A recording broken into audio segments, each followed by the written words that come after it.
यहां के कण कण से एक नई खुशबू आ रही है। ऐसा लग रहा है जैसे बंगाल अब बेड़ियों से आजाद हो गया है। जैसे बंगाल का गौरव लौटने का आरंभ हो गया है। आज का ये कार्यक्रम साक्षी है। इन परियोजनाओं का शुभारंभ गवाह है कि हमारा बंगाल अपने नए भविष्य के निर्माण में जुट गया है। बंगाल के लोगों के चेहरों की ये चमक, गांव-गांव में खुशी और विश्वास का भाव, मैं आपके इस आनंद में भागीदार बनने के लिए आया हूं। आपका एक वोट, एक चुनाव कितना कुछ परिवर्तन कर सकता है, ये बंगाल में साफ साफ नजर आ रहा है। পরিবর্তন ভালো লাগেছে তো। मैं इस अवसर पर बंगाल के लोगों को और सभी देशवासियों को इस आयोजन की पश्चिम बंग दिवस की बहुत बहुत बधाई देता हूं। साथियों, आज आप सभी की मैं स्वच्छता से स्वागत पहल के लिए भी सराहना करना चाहता हूं, भूरी भूरी प्रशंसा करता हूं। स्वच्छता हमारे दैनिक जीवन का अभिन्न हिस्सा होना चाहिए। जहां स्वच्छता होगी वहीं विकास भी उतना ही सुंदर दिखेगा। मैं आपको स्वच्छता से स्वागत के लिए भी बहुत बहुत बधाई देता हूं। साथियों, इस बार पश्चिम बंग दिवस की ये तारीख और भी खास है। आजादी के बाद बंगाल के उज्जवल भविष्य के लिए जो सपना देखा गया था, बंगाल की महान आत्माओं ने जो परिकल्पना की थी, आज एक तरह से पहली बार हम पश्चिम बंग दिवस पर उन सपनों को सच्चाई में बदलते देख रहे हैं। यह ऐतिहासिक तारीख पश्चिम बंगाल के विकास की प्रेरणा बने, हम एक नया और गौरवशाली इतिहास रचे। आज बीजेपी एनडीए सरकार में इसके लिए विकास के महाअभियान की शुरुआत हो रही है। साथियों, बंगाल में दशकों तक पहले लेफ्ट और फिर टीएमसी ने जो गड्ढे बनाए, उन्हें भरने के लिए डबल इंजन सरकार ने सुपर फास्ट स्पीड से काम करना शुरू कर दिया है।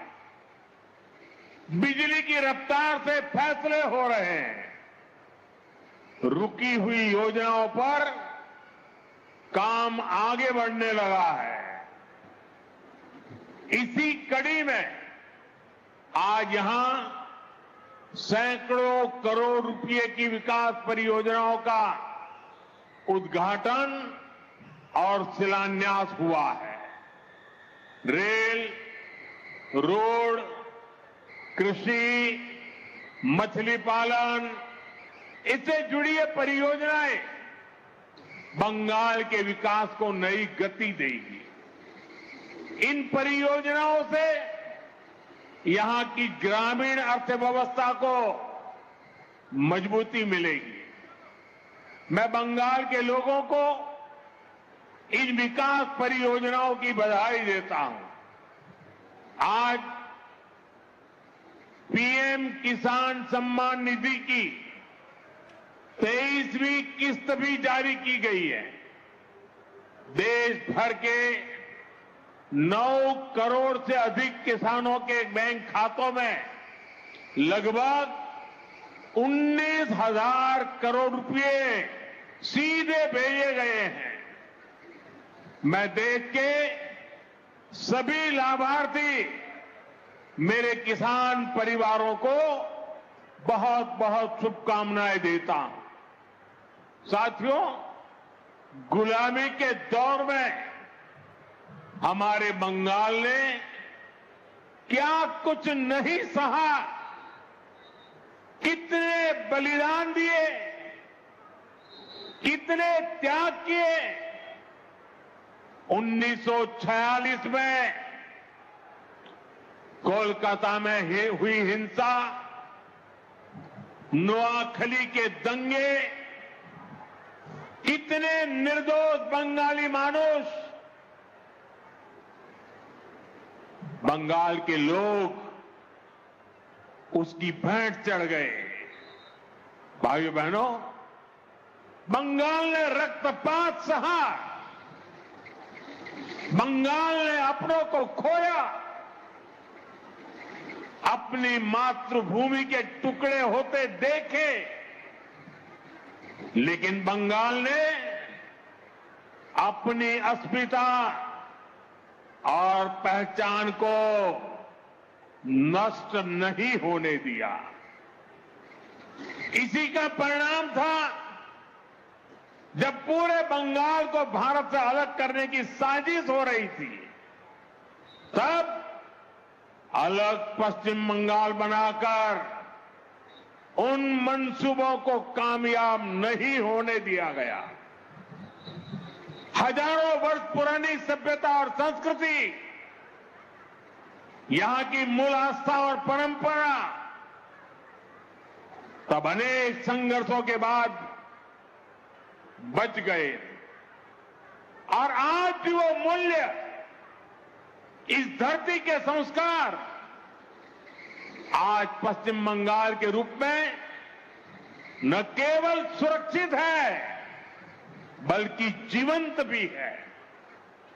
इसलिए पश्चिम बंग दिवस के रूप में हम केवल एक तारीख को याद नहीं कर रहे हैं, हम पूरे इतिहास को याद कर रहे हैं।